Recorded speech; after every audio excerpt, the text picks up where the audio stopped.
This is kind of hard to understand, but sometimes you can try so hard at something. Sometimes you can be so prepared and still fail.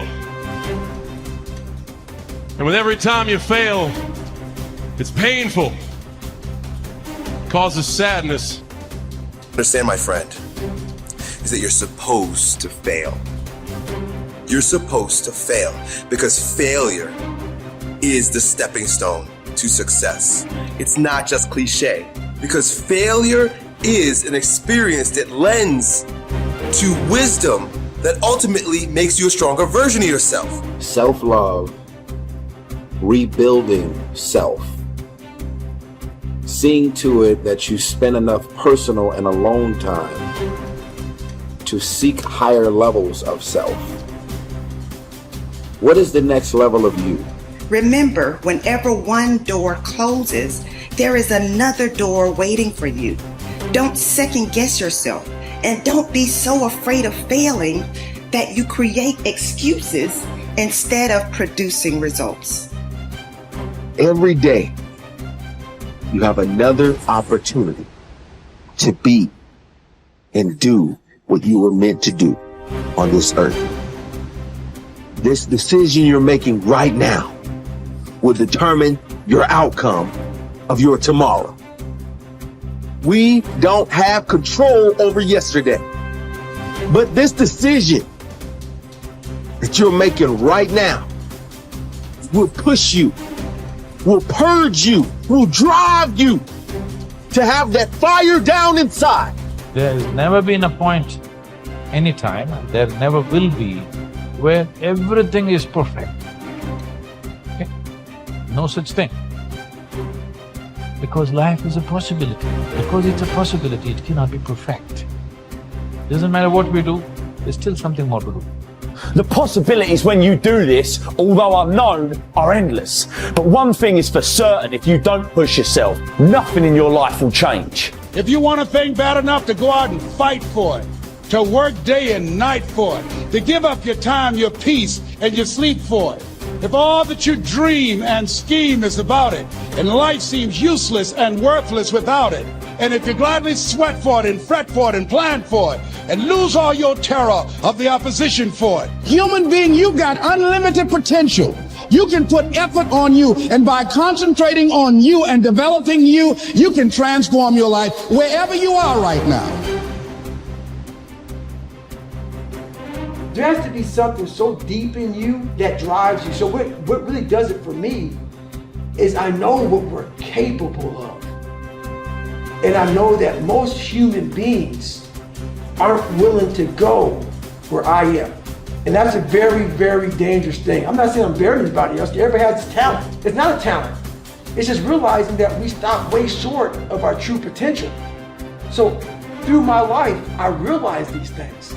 And I know what gives me fuel is I know that most people who are blessed with so much talent, great parents, great upbringing, didn't come from where I come from.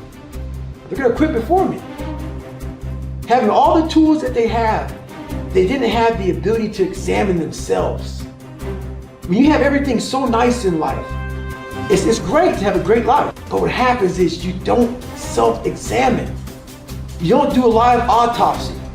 When you have a fucked up life, it almost forces you to do a live autopsy. It forces you to find strength from places that no one looks from. Because food is not at the ready.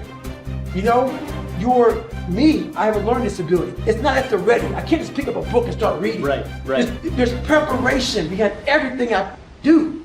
There's everything I do has to come with so much preparation. It's despicable. It makes me sick. My own personal life makes me sick. That's why I'm so disciplined now.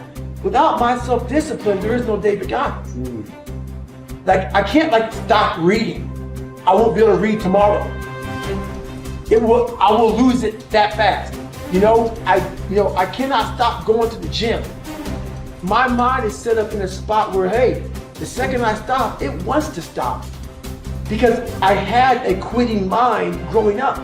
When you get beat the shit out of you all the time, your mind wants to go to that nice spot where you're comforted, where you're not trying, where shit is easy. That's where your mind, it doesn't want to think. You have all these things in the mind, and the mind can only absorb so much.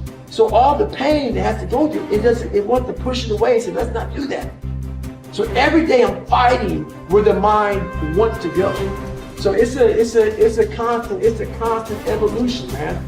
There isn't a better way to live your life. There's no right way and wrong way. There is only the way that gives you more energy. There is only the way that gives you fulfillment.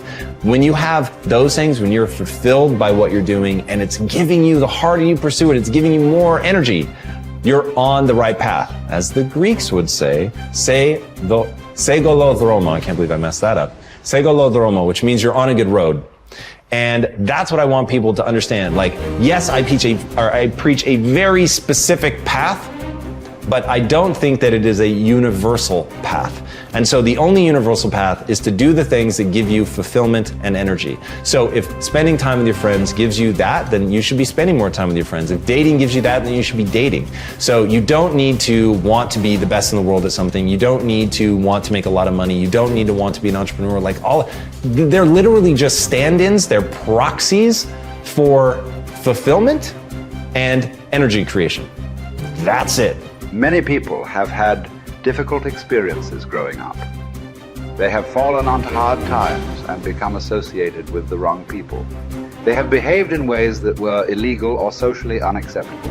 Sometimes they have even been convicted and sent to prison for their crimes. But at a certain point in life, they decided to change. They thought seriously about the kind of person that they wanted to be known as and thought of in the future. They decided to change their lives by changing the values that they live by. By making these decisions and sticking to them, they changed their lives. And what others have done, you can do as well. Remember, it doesn't matter where you're coming from. All that really matters is where you're going. If you were an outstanding person in every respect, how would you behave toward others? What sort of impression would you leave on others after you had met them and spoken with them? Imagine you could be a completely excellent person. How would you be different from today? The moment that you begin walking, talking, and behaving in ways that are consistent with your highest ideals, your self-image improves, your self-esteem improves, your self-esteem increases, and you feel happier about yourself and your world. For example, whenever you are complimented or praised by another person, or given a prize or an award for accomplishment, your self-esteem goes up, sometimes dramatically. You feel happy about yourself. You feel that your whole life is in harmony and that you are living congruent with your highest ideals. You feel successful and valuable. Your aim should be to deliberately and systematically create the circumstances that raise yourself. Esteem in everything you do. You should live your life as if you were already the outstanding person that you intend to be sometime in the future. Decide today to be a man or woman of honor. Resolve to tell the truth and to live in truth with yourself and others. Crystallize your values in each area of your life. Write them down. Think of how you would behave if you were living consistent with those values and then refused to compromise them for any reason. Once you accept complete responsibility for your life and for everything that happens to you, and then create an ideal picture of your perfect future and clarify your values, you are now ready to begin setting clear, specific goals in every area of your life. You are now on the launching ramp and ready to take off toward the stars. You have to work on yourself. You have to have an unstoppable attitude, and no excuse is acceptable. And you've got to make it a priority, a non-negotiable in your life, and hold a constant vision of what it is you want to achieve. See it accomplished and go all out. Find a way to win in spite of the setbacks, in spite of the disappointments, in spite of your failures. I tell people when I'm giving presentations, you will fail your way to success. I have a saying, is life knocks you down, try and land on your back, because if you can look up, you can get up.